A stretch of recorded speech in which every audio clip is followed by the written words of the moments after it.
20 years of excellence in cancer care. Mahatma Gandhi Cancer Hospital and Research Institute, Visakhapatnam.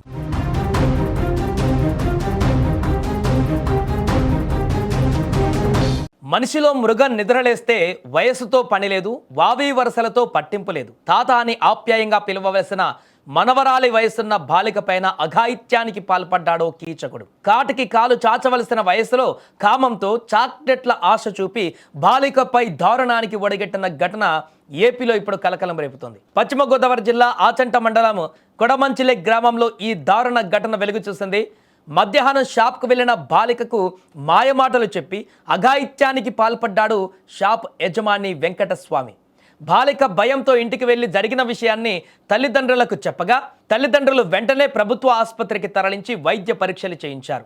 తమ కుమార్తె పైన అఘాయిత్యానికి పాల్పడిన వెంకటస్వామిపై police స్టేషన్లో ఫిర్యాదు చేశామని, వెంకటస్వామిని కఠినంగా శిక్షించాలని బాలిక తల్లిదండ్రులు డిమాండ్ చేస్తున్నారు. మరోసారి ఇలాంటి ఘటనలను పాల్పడకుండా ఉండాలంటే ఇలాంటి వ్యక్తులను సమాజంలో ఉండకుండా చేయాలంటూ కూడా ఆవేదన వ్యక్తం చేస్తున్నారు. వయసు పెరిగే కొద్దీ మనిషిలో పరిణితి రావాలి, కానీ ఇలాంటి వాళ్ళను చూస్తుంటే అసహ్యం వేస్తుంది. ఒక ఆడపిల్ల బయటకు వెళ్తే సురక్షితంగా ఇంటికి వస్తుందన్న నమ్మకం లేకుండా పోతుంది ఇలాంటి వ్యక్తులు బయట తిరుగుతున్నప్పుడు. ఆచంట పోలీసులు వెంటనే స్పందించి ఆ 70 ఏళ్ల మృగాన్ని అదుపులోకి తీసుకున్నారు. కఠినంగా అదుపులోకి తీసుకోవాలని ప్రయత్నం చేస్తున్నారు. ప్రస్తుతం పరారీలో ఉన్నట్టుగా తెలుస్తుంది. కఠినంగా శిక్షించి ఆ కుటుంబానికి న్యాయం చేయాలనేటువంటి డిమాండ్లు కూడా వినిపిస్తున్నాయి. ఇప్పుడు చూడండి, అతని వయసు ఎంత పెద్ద వయసు, 70 ఏళ్ల వయసు ఉన్నటువంటి వ్యక్తి. ఆ పాప చిన్న పాప, మనవరాలి కంటే మనవరాలి వయసు. అలాంటి పాప పైన ఇలాంటి అఘాయిత్యానికి పాల్పడ్డాడంటే అతని దుర్బుద్ధి, అతని మెంటల్ స్టేటస్ ఏ రకంగా ఉందో అర్థం చేసుకోవచ్చు. ఇలాంటి రాక్షస బుద్ధి, ఇలాంటి దుర్మార్గమైనటువంటి ఆలోచనలతో ఉన్నటువంటి ఈ వ్యక్తికి ఇంకా భూమి మీద బ్రతకాల్సినటువంటి అవకాశం ఏమన్నా ఉందా?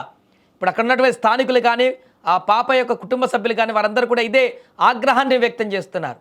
ఇంత దుర్మార్గానికి ఒడిగట్టినటువంటి ఆ పాప ప్రస్తుతానికి హాస్పిటల్లో చికిత్స పొందుతుంది. తన ఆరోగ్యం కూడా ప్రస్తుతం క్షీణించినట్టుగా తెలుస్తుంది.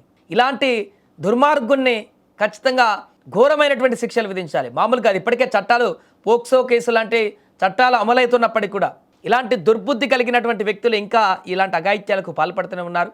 నిత్యం ఎక్కడో ఒక చోట, దేశవ్యాప్తంగా ఏదో ఒక చోట ఇలాంటి అఘాయిత్యాలు కొనసాగుతూనే ఉన్నాయి ఆడపిల్లల మీద. ముఖ్యంగా చిన్న పిల్లలపైన కూడా ఇలాంటి దారుణాలకి ఒడిగడుతున్నారు ఇలాంటి వ్యక్తులు. ఖచ్చితంగా ఈ ఘటన పైన పోలీసులు కూడా సీరియస్గా దృష్టి సారించారు. వారు కూడా ఇప్పటికే అన్ని రకాల కోణాలలో కూడా ఈ కేసుకు సంబంధించిన దర్యాప్తును కూడా కొనసాగిస్తున్నారు.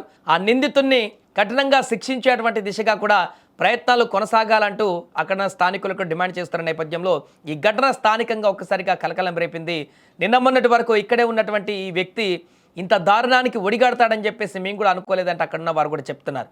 ఏదేమైనా ఆ పసి పాప పైన ఇంత దారుణానికి ఒడిగట్టిన ఈ వ్యక్తిని అయితే కఠినంగా శిక్షించాలంటూ కూడా డిమాండ్లు వినపడుతున్నాయి. ఏదైనా అంటే అక్కడ వాళ్ళు అన్నారు, అప్పుడు సరే అండి, అయితే ఇప్పుడు అంతండి గర్భసంలో ఏదైనా లోపం ఉందంటే భయం చంటిపిల్ల కదండి చేయండి అంటుంది. వాళ్ళు ఒక గంటన్నరలో టెస్టులు చేశారమ్మా, మీరు ఏం ప్రాబ్లం భయపడవద్దు.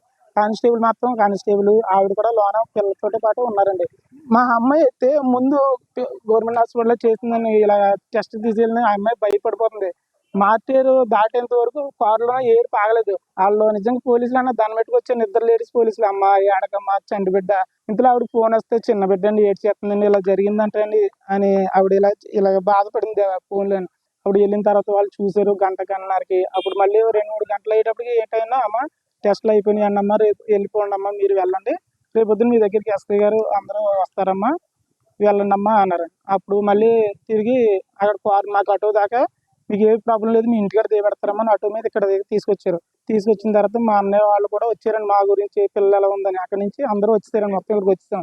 కేవలం ఒకే ఒక మాట చెప్తానండి, ఇవాళ నాకు డబ్బు అది ఏం వద్దు, నాకు ఈ బిడ్డకి అన్యాయం జరిగింది. ఇదే అన్యాయం ఇంకో వేరే బిడ్డ ఎవరికి జరగడానికి వీలు లేదు. ఇవాళ నా బిడ్డ అయింది, రేపు వేరే బిడ్డ అవడానికి వీలు లేదు.